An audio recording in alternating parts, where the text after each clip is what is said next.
Hi, this is Megan of Megan's Creations. I'm going to show you this week how to do a two-tone title. And you see that I have it as red on the white background and white when it gets to this green circle.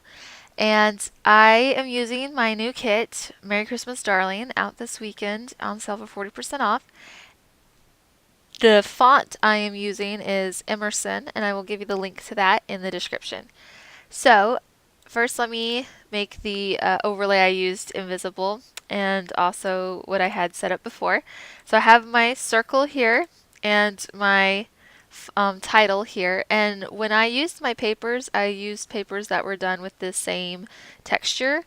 So I didn't um, I didn't put a drop shadow on my circle because it is going to make it look like it's actually printed on the same paper because it's all the same texture. So start with a circle and we start with the title and we duplicate both. What we're going to do is we're going to take the title and we're going to cut the circle out of it so that we have a layer with the red part, and then we're going to take the font, the title, and cut it out of the green circle so that it has the white background showing through. So go ahead and make one set of these invisible, and I'm taking the top layer and going to blending options and go knockout under just the blending options default, the plain blending options. Go to knockout deep and change fill opacity to 0. Then go ahead and I use my control key to highlight both layers, the invisible cutout title layer and the circle, and we merge the layers together. So now we have a circle with the title cut out of it. Then we're going to go ahead and make that one invisible just so we don't see it right now. And then this, let's put these two layers next to each other. The duplicated title font or title layer with the circle. Now put the circle on top of it and do the same thing. Blending options and knock out deep and fill opacity 0.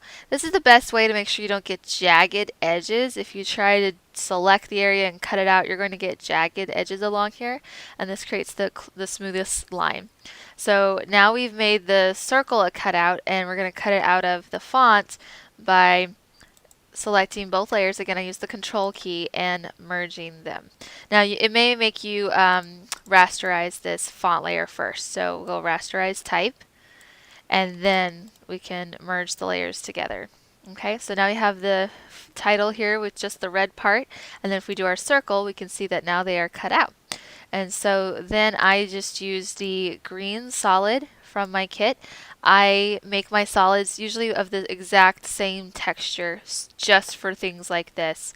It saves me time when I'm making word art, that the words aren't one font and the back of the tag isn't another texture, so that they're the same texture.